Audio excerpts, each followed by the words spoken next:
In the ninth episode of the fourth season, Elgin Williams is standing in the storage room of the diner, going through a box of Polaroids, and he finds the answer. Not a symbol, not a vision that could mean 6 different things depending on who's doing the interpreting. A photograph, physical, developed, sitting in a box that has apparently been in that room the whole time. And in the photograph is a face he recognizes, the face of Sophia, the sheltered pastor's daughter who crashed into town this season, except the photograph proves that face belonged to someone who was in the township years before the girl standing beside him supposedly arrived, which means she isn't a pastor's daughter, which means the thing wearing Sophia's face has been living inside the town, eating at their table, being handed their trust since the day it arrived. This is the single most valuable piece of information anyone in Fromville acquires all season. It confirms Boyd's hunch outright that the old objects, the leftovers, the junk that survives the cycles, are where the truth is buried. Elgin didn't stumble into a mystery. He solved one. He is holding the identity of the infiltrator who has been sabotaging the town from the inside.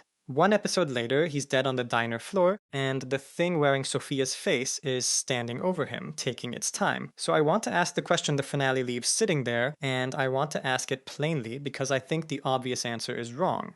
Why didn't being right save him? The easy read on Elgin, the one that's been circulating since roughly the middle of the third season, is that he was gullible, a naive kid who believed whatever the town whispered at him, and the town whispered a lot, and so he did terrible things because he was soft enough to be steered. And I understand the appeal of that read. It's tidy. It puts everything in one box and closes the lid, and the lid says he was easy. But I think it gets the causation backwards. And I think the finale is the proof, because in his last 2 episodes, the show gives us no voice and no vision directing him. There's a photograph and his own eyes, and he's correct, and he dies anyway. Here's what I actually think happened to Elgin Williams, and it's the thing I want to spend the rest of this video defending. Elgin was a good witness who was a bad analyst, and he never once noticed the difference. He reported what he saw. Freely, repeatedly, to anyone who'd listen, that part of the accusation against him has never been true. What he didn't do, ever, at any point in 3 seasons, was let another person near the meaning. He'd hand you the raw feed and keep the interpretation. He treated every vision as data the group could have, and every conclusion as a thing he had to work out by himself before he acted on it. That's not gullibility, that's failed verification. And the difference matters, because gullibility is a thing you'd have to be born with, and failed verification is a procedure, one he defaulted to every time and never learned to interrupt. Let's go back to the bus. The first thing we ever see Elgin do is wake up screaming that they have to turn around. He hasn't reached the town yet, though the bus has already passed the fallen tree. Bacta tells Jade later that the panic started after the tree, and Jade's answer is that by then they were already caught.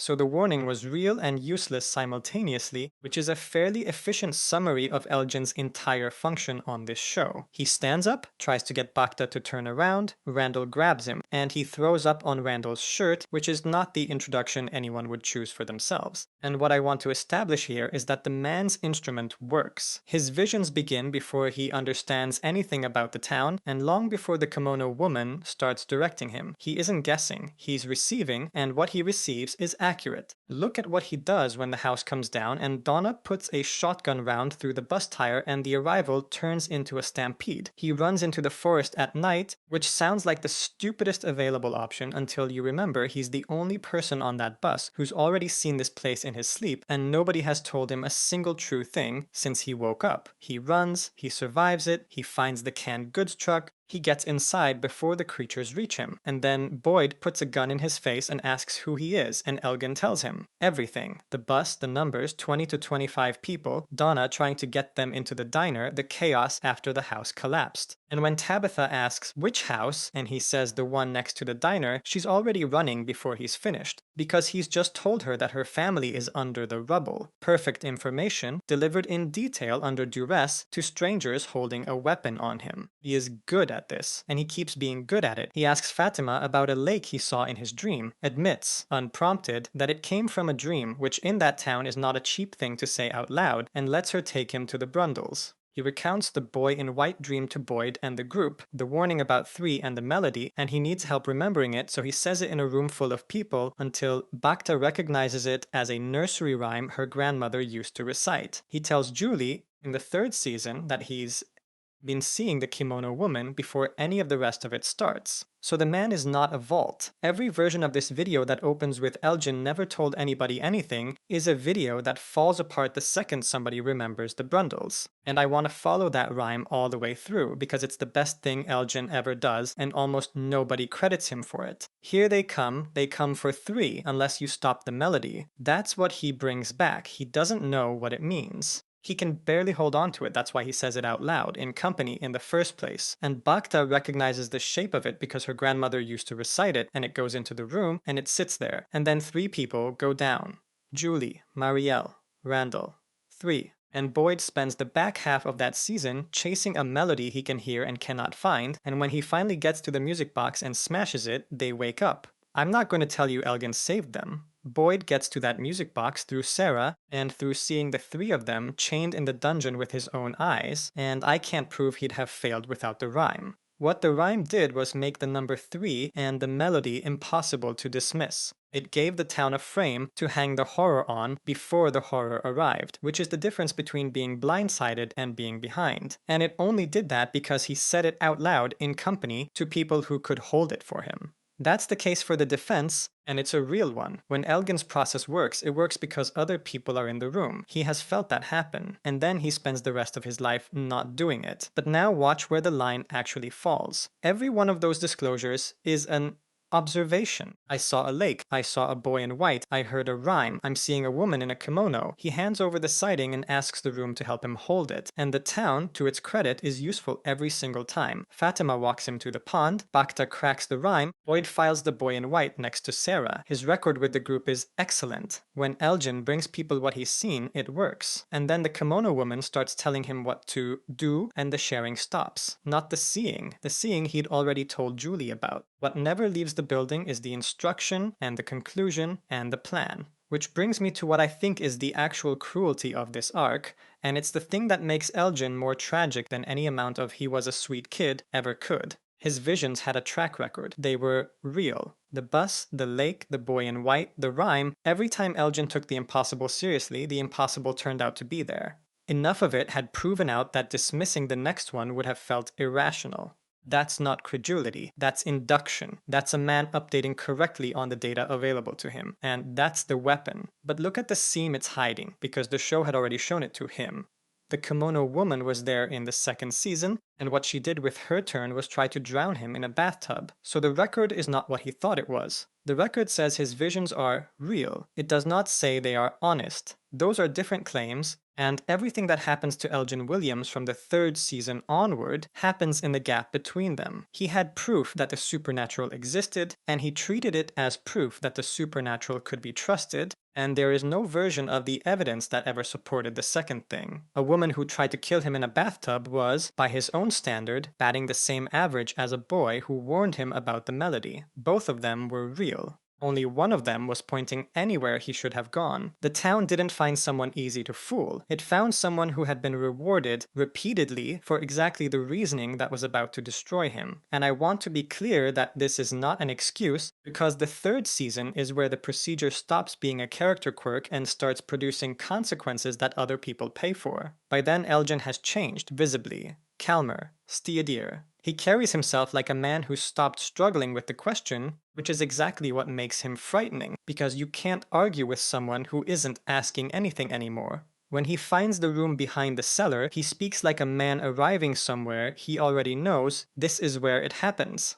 I'll come back to the kimono woman properly at some point, because she deserves her own conversation and she isn't getting a fair one squeezed into a video about somebody else. What matters here is what she was for. The show establishes it. She was working Elgin to get Smiley resurrected. That's the objective. Everything he does on her behalf serves it, and he doesn't know that, and he never gives anybody the chance to tell him. Fatima is hiding in the shack. Elgin finds her. He takes her to the cellar, and he tells her it's to keep her safe, and it's worth pausing to note that he means it. That's not a mitigation, that's the whole horror. He puts her in the room in the name of it being good for the baby. He talks about the baby like it's the answer to everything, like it's the answer to all their prayers, and he tells her it belongs to someone else. And he has her drink his blood so it grows faster, made to drink the blood of the man who has locked her in the room, which is not force in the sense of a hand on the jaw, and is not consent in any sense a human being would recognize. The detail that stays with me is that he's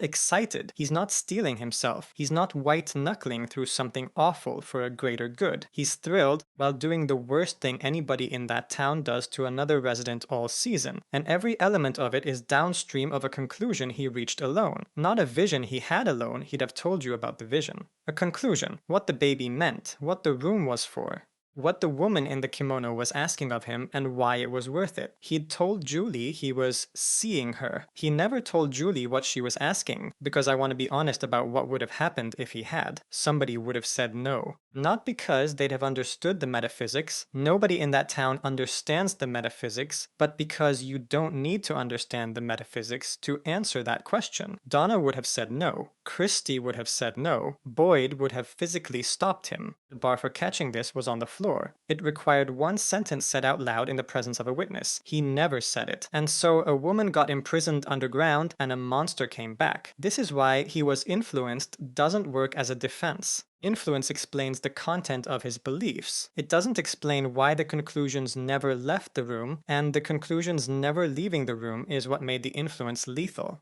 Private instructions get much harder to weaponize the moment they're exposed to somebody independent who's willing to argue back. The belief was the town's contribution. The refusal to expose it was his. Now, the obvious objection. Nobody in this town checks with anybody. Jade goes into the tunnels by himself. Tabitha goes to the lighthouse by herself. Jim runs his experiment on the side and gets people taken hostage for it. Boyd hoards everything he learns as a matter of policy. If working alone were fatal in Fromville, the cast would be empty. So why is Elgin the one it kills? I've thought about this a lot, and I think the answer is that everyone else gets corrected by collision. Jade goes into the tunnels alone and comes back out and runs his mouth about it to Tabitha, because Jade cannot physically stop talking. Tabitha goes to the lighthouse alone, but Jim knew what she meant to do, and Victor walked her to the bottle tree himself. Boyd hoards, and then somebody, Sarah Kenny, his own dead wife, turns up to tell him he's wrong loudly, and he loses those arguments regularly. These people act alone and then crash into other people, and the crash is the correction. It's ugly and it's late and it cost them, but it happens. Elgin never crashes into anyone. He's the one character with no one positioned to check him, no partner, no rival, no dead spouse showing up to argue. Randall called him a freak in the first 90 seconds, and the town more or less ratified it. He seizes on the floor of a diner in front of strangers and never quite stops being the kid who did that. Nobody in Fromville was ever going to walk up to Elgin Williams unprompted and demand to know what he was thinking, because nobody thought his thinking was the important part. They wanted his dreams. They never asked for his reasoning. So he did his reasoning alone, and everyone let him, and I want to give that its weight. This is not only a story about a man who wouldn't submit his conclusions for review, it's also about a town that never once convened the review. Which brings us to the eye. In the third season finale, Sarah gouges out Elgin's eye. She does it to stop the town from breaking Boyd, and she does it to make him say where Fatima is being held. And it works. The information was in there the whole time. Accurate, specific, actionable, and the only way anybody in Fromville was ever going to get it out of him was to take it with their hands. That's the price of the procedure, stated in the most literal terms this show could find. And I don't think it's an accident that it's Sarah who does it. She's the other case study here, the other person talked into atrocity by something nobody else could hear. I don't want to flatten her into a neat contrast, because she isn't one, she didn't work through committee either, and what she does to Elgin is monstrous by any reading. But there's one difference that matters for this argument. Sarah eventually let other people into the fact that the voices were talking to her, and once that was in the room it could be argued with. Elgin admitted the kimono woman existed, he told Julie that much. What he never let out was the only thing anybody urgently needed, which was where Fatima was. So be precise about what the eye buys. It doesn't extract his guilt was never the problem, and we'll get to that. It extracts a location, one fact, one sentence long, that he was sitting on while a woman was underground. So the fourth season becomes the consequence season, and this is where the he had it coming energy comes from, and where I most want to push back. Because he does reckon with it. In the third episode, he tells Fatima, plainly, that he isn't sure he deserves to be fine after what he did. That's not a man in denial. That's not a man who learned nothing. Simmons has said he understood Elgin's actions as coming from belief and hope, a conviction the character fought himself over first, and that's the actor's read on intent, not a ruling on what the town was actually doing to him. But it doesn't need to be. What's on screen agrees. The man walking around Colony House with gauze over the socket does not think he got a raw deal. Here's the problem. Guilt isn't a method. He rebuilt his confidence and never rebuilt his process. And then he walks into the storage room of the diner and finds the Polaroid. This is the moment for me. This is the whole video. Because everything is different now. For once we are shown no voice instructing him, no kimono, no vision, nothing that could mean anything other than what it plainly means. There's a photograph of a face, and the face belongs to a girl currently walking around town being handed everybody's trust. It is, for the first time, information that doesn't require anyone to take Elgin's word for anything. He could have put it on the counter. He could have handed it to Boyd. Boyd, who came up with the theory that the old objects held the answer, who was actively looking for exactly this, who would have burned the town to the tree line. Most of the town is out on the expedition, but the photograph doesn't expire. It's a piece of cardboard. It would still have been true in an hour. He confronts her in the diner, alone, and she tells Clara to lock the doors. And Clara does it. I want that noticed. Elgin knew Clara was in the room. That isn't the mistake. The mistake is that she was already an accomplice, bought in some private arrangement she'd made off screen and told nobody about either. The one person positioned to interrupt this had been compromised before he ever came out of the storage room with that photograph. And here's the part the show is exact about, so I want to be exact about it too. Elgin doesn't die because he was fooled. He isn't tricked at the end. He knows she's an imposter working against the town. Clara knows too, which is what makes the locked door so much worse. And when the thing wearing Sophia's face offers him the chance to play along, he refuses. He holds the line. He prays. He cries out to his god until the pain takes the words away and there's nothing left but the sound. And the thing wearing Sophia's face takes its time, because it can, because the doors are locked, because nobody is coming, because he didn't tell anyone what he'd found or what he'd concluded or where he was taking it. He did what he had always done. He got the sighting, he did the analysis by himself, and he acted on his own verdict. And this time his verdict was right. And it killed him faster than any of the wrong ones ever did, because he took his conclusion straight to the subject of it. So no, I don't think Elgin had it coming. That framing implies a universe with a working accounting department, and this show has been clear that Fromville doesn't have one. Father Khatri prayed, the pastor who crashed into town alongside the thing wearing Sophia's face prayed. The town does not care what you deserve. But I don't think he was undone by being too trusting either. And I think that Red is a comfort of a different kind, the kind that lets the rest of us off. Because if his flaw was softness, then we're fine, we're not soft, we'd have seen through the corpse woman. Would you, though? The thing that killed Elgin at the end wasn't a corpse woman. It was a photograph in a box, a completely reasonable conclusion, and one small decision about who to tell and when. And I want to end on the thing that's been bothering me since the finale, because this whole video has been building an argument with a remedy attached, and the show refutes the remedy in the same scene it proves the diagnosis. Because what have I been saying for 40 minutes? Tell somebody. Take the conclusion out of your own head and put it in front of an independent person who'll argue back. That's the fix. That's the thing Elgin never did, and the thing that would have saved Fatima and probably saved him.